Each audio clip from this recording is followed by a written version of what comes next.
देखो माँ, बारात जा रही है।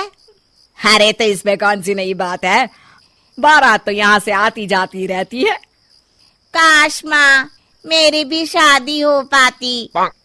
अरे तू फिक्र मत कर बेटी, मैं तेरी शादी एक इंसान से करा दूंगी। लेकिन ये कैसे हो सकता है माँ, मैं तो एक चुड़ैल हूँ। अरे इसका भी इलाज है मेरे पास। कल ही हम नदी के किनारे वाले जादूगर के पास चलेंगे, वो अपनी शक्ति से हम दोनों को इंसान बना देगा। और ठीक ऐसा ही होता है।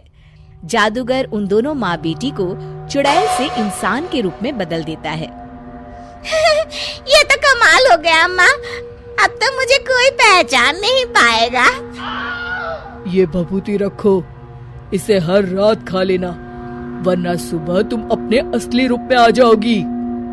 जी जी, बिल्कुल खा लूंगी। कुछ दिनों के बाद चुड़ैल की माँ अपनी बेटी की शादी धोखे से हरीश नाम के लड़के से करवा देती है। फिर एक दिन, अरे मान गए हरीश, इतनी सुंदर पत्नी तो किस्मत वालों को मिलती है, और एक तुम हो कि खुश होने के बजाय हमेशा तुम्हारा मुंह हारे हुए लीडर के चमचे की तरह लटका रहता है। अरे सुन भाई, मेरी पत्नी सुंदर है तो क्या करूं, नाचूं?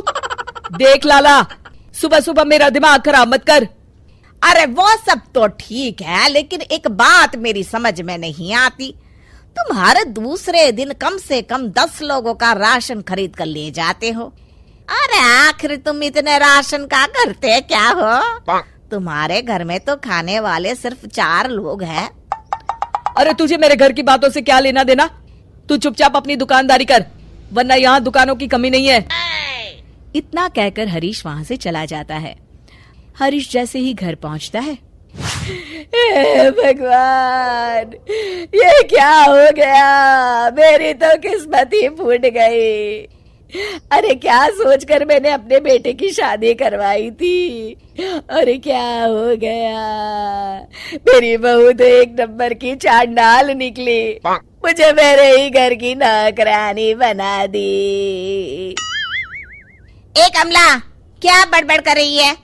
चुपचाप काम नहीं कर सकती क्या? ठीक है बहू, रो मत माँ, सब ठीक हो जाएगा। अरे ओ माँ के बच्चे, पहले ये बता, तुझे घर आने में इतनी देर कैसे हो गई? अरे भाग्यवान, मैं दुकान से राशन खरीद रहा था। आखिर तुम 10 लोगों का खाना अकेले खा जाती हो, इसलिए हर दूसरे दिन राशन खरीदने जाना पड़ता है। अरे चल ठीक है। ए कमला, फटाफट मेरे लिए खाना बना, बड़ी जोरों की भूख लगी है। मैं अपने कमरे में जा रही हूँ। ए हरीश, चल मेरे पैर दबा। मेरी समझ में नहीं आता, ये बहू आखिर हमसे किस जन्म का बदला ले रही है, हमने इसका क्या बिगाड़ा है? अरे नाश पिटी, ये सब तेरी वजह से हुआ है, तुझे ही बड़ी जल्दी थी अपने बेटे की शादी करवाने की। अरे तो इसमें मेरी क्या गलती है जी, जो हर माँ करती है मैंने भी तो वही किया है ना।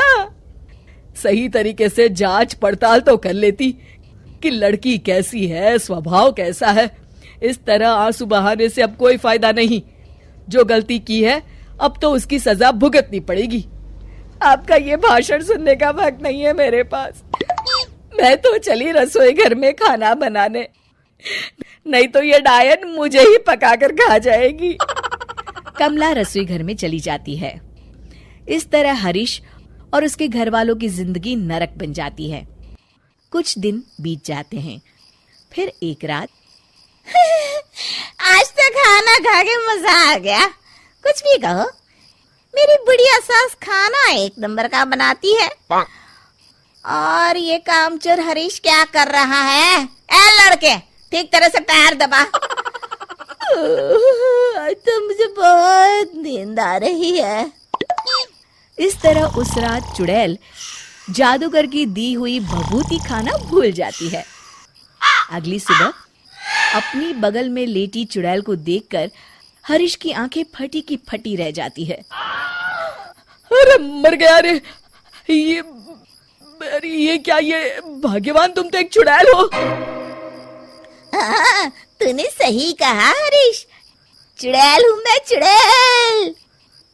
अरे मर गया, अरे कोई बचाओ मुझे। इतना कहकर हरीश घर से बाहर की तरफ भागता है।